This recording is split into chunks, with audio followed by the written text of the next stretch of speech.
Sevgili dostlar, merhaba, herkese hayırlı günler diliyorum. Allah inşallah ömrümüzü güzel ve bereketli eylesin. Bugün çocukları konuşmak istiyorum sizden. Çocuklarımızı, Türkiye'nin, ülkemizin, hatta tüm insanlığın yeni neslini konuşmak istiyorum. Çünkü geleceğin emanetçileri onlar olduğu için onları nasıl yetiştirirsek yakın gelecekte onları başımızda lider, rehber, önder şahsiyetler olarak göreceğiz. Anneler, babalar, merhamet dolu duygularınızı, kalplerinizi çok iyi hissediyorum. Ama zamanında siz bulamadınız diye bütün imkanlarınızı çocuklar üzerine seferber ederken onları acaba yanlış mı yönlendiriyoruz diye düşünmeden edemiyorum. Bakın, ben eğitim master yapmış, eğitimle meşgul olmuş bir kardeşinizim. Özellikle genç yaşlardan itibaren bugünlere kadar hep çocuklarla meşgul oldum.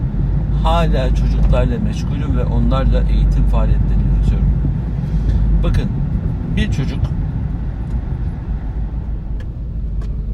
anne baba tarafından tüm ihtiyaçları karşılanırsa o çocuk çok başarılı olmaz. Daha da şımarıyor. Daha da zorlayıcı hareketleri yapmaya başlıyor. Ben böyle yaparsam dediklerim yapılıyor. Onun için ben bunu devam etmeliyim diyerek kendince bir mekanizma oluşturuyor.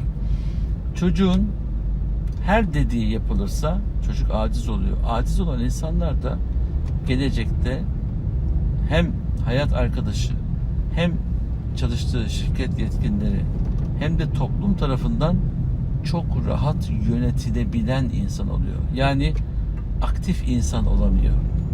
Reaktif oluyor. Yani yöneten değil, yönetilen oluyor. Bu da çok büyük kayıp oluyor. Ülke adına, insanlık adına. Anne baba tarafından hiçbir hizmet almaksızın hemen her dediği yapılan çocuklar gelecekte her türlü zorlukta isyan bayrağını kaldırıyor. Biz bunları hak etmiyoruz. Ben bunları hak edecek ne yaptım? Beni yetiştiremiyorsunuz. İhtiyaçlarımı karşılayamıyorsunuz. Madem karşılayamayacaktınız, beni niye dünyaya getirdiniz diye serzenişte bulunmaya başlıyor. Neden biliyor musunuz? Çünkü siz onu daha çocuk yaşta 3 kitap okumadan, 5 kitap okumadan, okulunu geçmeden, İngilizce kursuna gitmeden, Kur'an'ı dersini okumadan ne eğitim veriyorsanız, ne vermek istiyorsanız, ne eğitim faaliyetinden geçiriyorsanız oradaki hedefi koyup hedefi tutturmadan hediyesini kendisine aldığınız için yapmadan da nasıl olsa veriyorlar diyerek enayi miyim ben okuyayım, enayi miyim ben yapayım duygusuna giriyor ve yapmamayı tercih ediyor. Kıymetli dostlar, çocuk bir hamurdur. Şekli siz verirsiniz. Yetiştirilme tarzı çocuğun geleceğini belirler. 7'sinde neyse 70'inde o olur. Boşuna demiyorlar. Onun için çocukların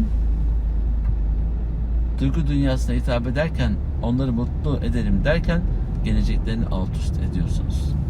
Hak edilmemiş bir başarı ödülü çocuğun gerçek başarıyı yakalaması ve tatmasının önündeki en büyük engel olur.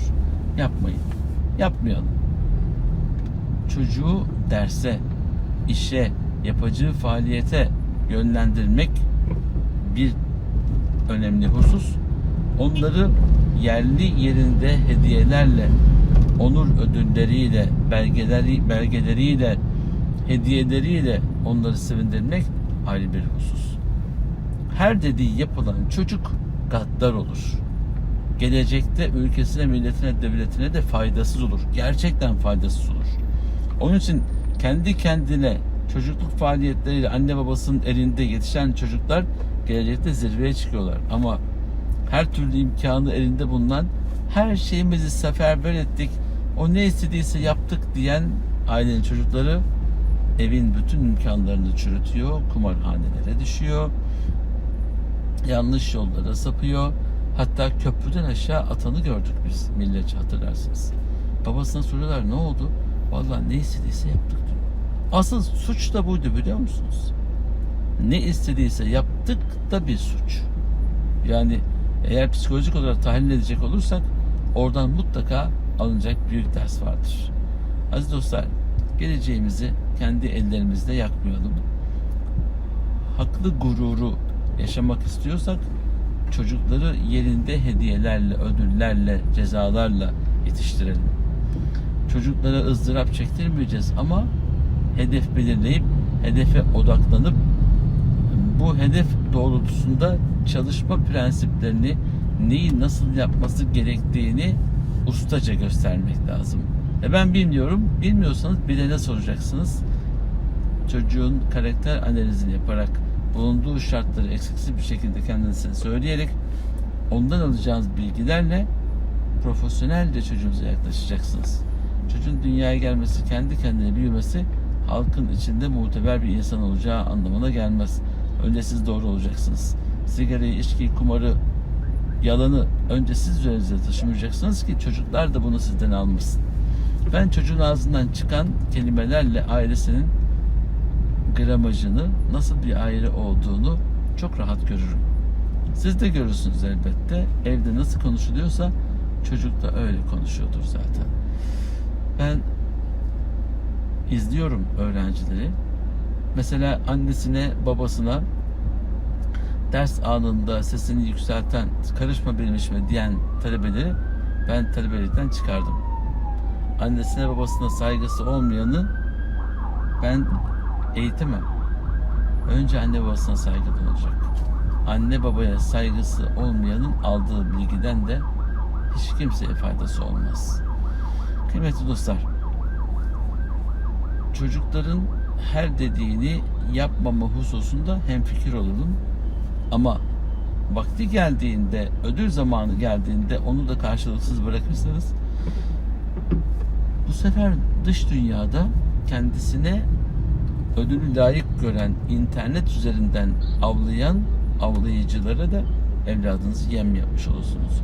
Evde sevgiyi, iltifatı, hediyeyi görmeli çocuk ki dışarıda kendisini kandırmaya namzet olan insanların eline malzeme olmasın. Bakın, bunlar hayati önem taşıyor. Çocukların ağızlarında küfür, çocukların ellerinde sigara, çocukların arkadaş ortamları bozuk. Bunlar olduğu sürece siz doğru bir semtte çocuklarınız için oturmazsanız, doğru komşularla komşuluk yapıp düzgün ifadelerle konuşan insanlarla oturup kalkmazsınız,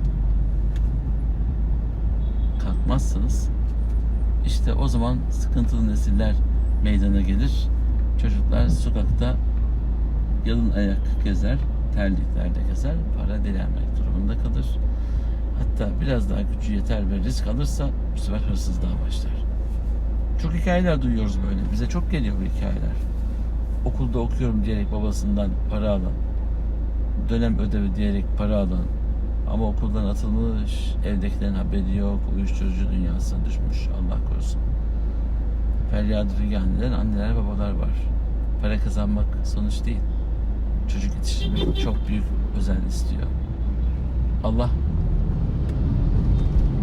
en güzel şekilde çocuklarımızı yetiştirebilmeyi, doğru insanlarla buluşturup o insanların dünyasında da güzelliklere vesile olmayı hepimize nasip eylesin. Bugün çocukları konuşmak istedim. Elimizdeki en büyük nimetler çocuklar ama en büyük sıkıntılar da onlar olabiliyor. Ne olur dikkat edelim. Gelecek planlaması yaparken çocukların dünyasında önemli kararları, onların okulları, onların eğitimleri, onların dünyalarına göre hareket etmeyi unutmayalım. Herkesin ve her şeyin sahibi Yüce Rahman'a emanet olun.